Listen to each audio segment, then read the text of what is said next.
Alright, so you wanted to grow on YouTube, so you came across this page. It's very important for you to pay attention to the full video, as I'm going to tell you the top tips that I wish I knew before I created a YouTube channel. My name is Abbas Rizvi, and this is what I wish I knew before starting a YouTube channel. Tip number 1 on what I wish I knew. First of all, equipment. I'm currently using a cell phone. I know it's not really fancy, but in fact, compared to the previous cameras that I've owned, it seems like the cell phone is getting better and better every year. Every upgrade, the camera is better. I shoot on 1080p, 60 frames per second, and it seems like the content's doing okay. There's more to a video than just the camera. Make sure the audio is good. If you aren't in a quiet environment, get an external microphone. I'm recording in a room that I've created just for YouTube. It's nice, it's quiet, and over time I'll keep getting more equipment to help make my videos better. After you review your actual camera and then a microphone, make sure you have all the other things that help create videos with more ease. A tripod helps, good lighting, a nice backdrop. Use all of these to create more videos, and then, just really make sure you're not going over your spending budget. I wish I knew before going into this that it can get expensive and you're not monetized initially. So really keep your costs low. Really try to find the best product out there that'll get your job done. You go around and you see these channels on YouTube. Everyone looks like they have a professional studio creating their videos for them. I don't think that's the only thing YouTube is looking for. The most important thing is your personality. The second thing is how you display it to your viewers. I've been just using a cell phone. I have a Samsung S8. It's not even the newest phone out. This day and age, as long as your phone could record in 1080p, 60 frames per second, you're good. Now, I'm not gonna act like I know all about technology, but a simple YouTube search, you could find out exactly which settings you want to use, what's a cheap option to actually use as an equipment to create some videos. After filming, you want to get good software editing system. I just use the one on my Macbook. So through and through, so far, I have a very minimal expenditure on starting my YouTube channel.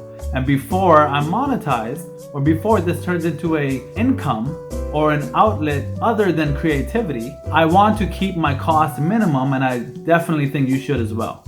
It's a lot more difficult than you think it is. And that's why it's very important to get the fundamentals down before you start investing all your money into YouTube. So we've covered the equipment. Remember, cost is key. Keep it simple. Just get the product to your viewers. Everything else will fall into place. The second thing is, everyone creates the same type of content. Think of YouTube like the Titanic and the iceberg. The viewer is the Titanic. The iceberg is all the content created to YouTube every day. I've even heard numbers such as 200 minutes of content per second is uploaded to YouTube. Now, I'm not just pulling things out of thin air, but that's a lot of competition to try to bring your content out. So it's very important that you know how to promote yourself, market appropriately, create really unique content, something that you can only take over and is not going to compete against people with millions and millions of views.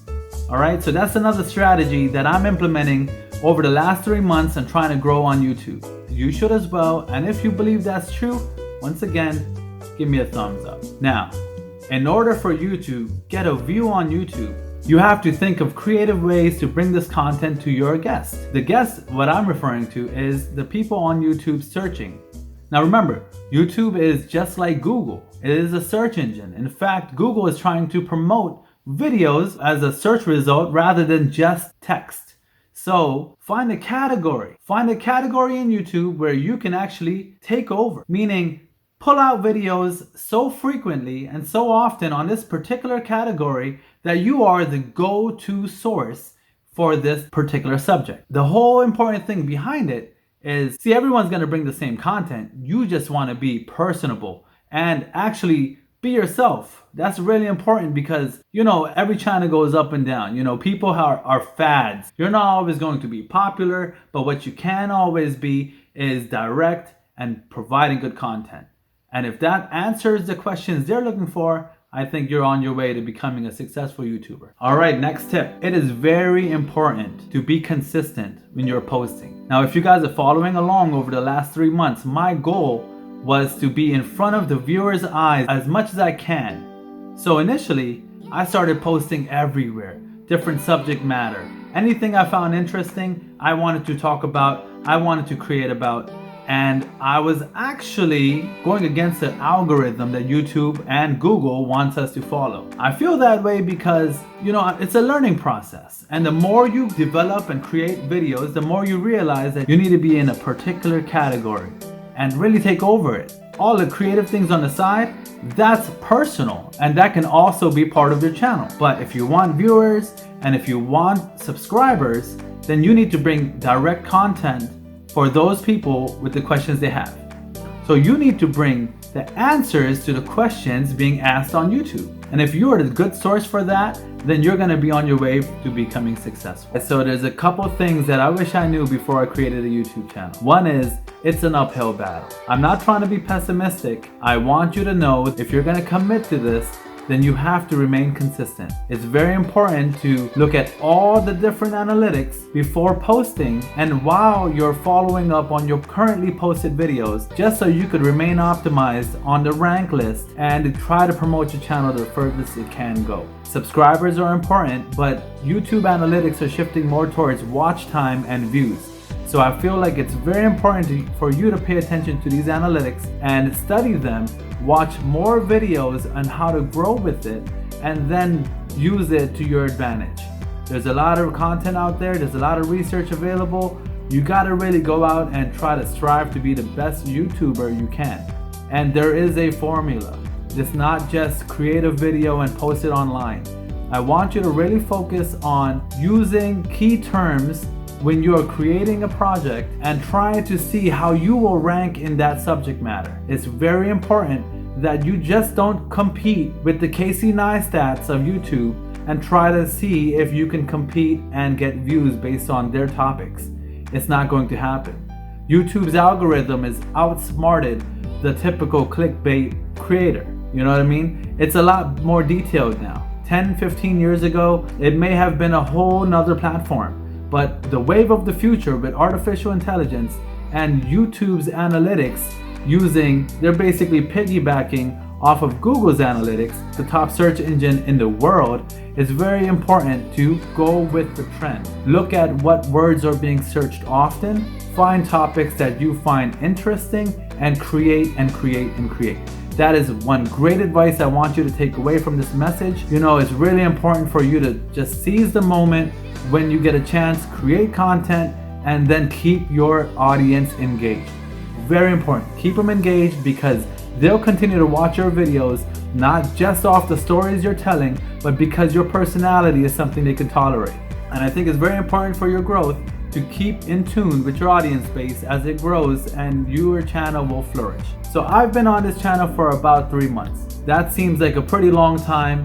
I've been committed, I've been posting frequently, but sometimes my subject matter falls in different categories. I think moving forward, I'm going to stay focused on certain categories where I could create more videos and try to rank higher in the search results so my content is easily available for the viewer. In those 3 months that I've started recording, I've actually gained around 90 subscribers. This is a huge milestone for me because if you go back on a month-to-month basis, you see this count go up. Now sometimes there's a plateau, and that's where you have to shake things up and take a look at your analytics. See why your content isn't moving like it did when you first promoted it, opposed to moving 2-3 weeks down the line. Now, if you look at some of the more popular videos, they go out to 6 months. How are they still relevant 6 months from being created? And that's because they're using the right key terms. Their search engine optimization is impeccable. And that's something that I want you to focus on. I'm taking my own advice and I'm going to make sure my videos are optimized to give you the best content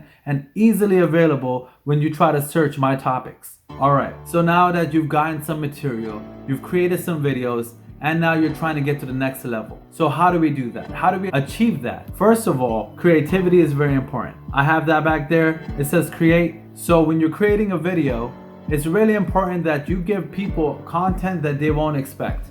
something that's going to be eye-catching. It's also very important that the first 15 seconds of a video, it determines whether your viewer will finish it or just go on to the next channel. And you want to make sure that you keep them hooked.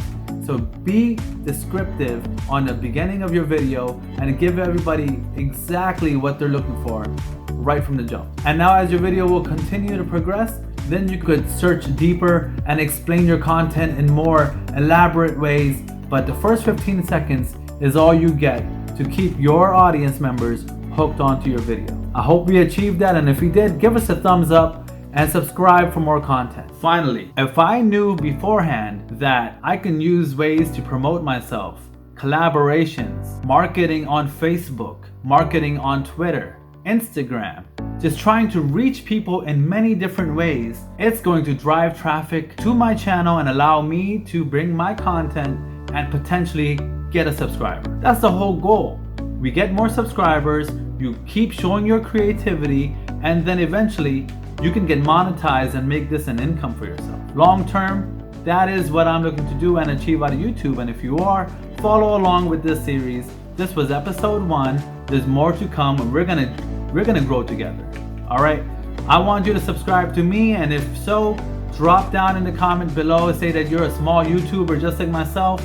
You want to grow. We're gonna help each other. We'll do some collaborative work, and we're going to see the success from this thing. Okay?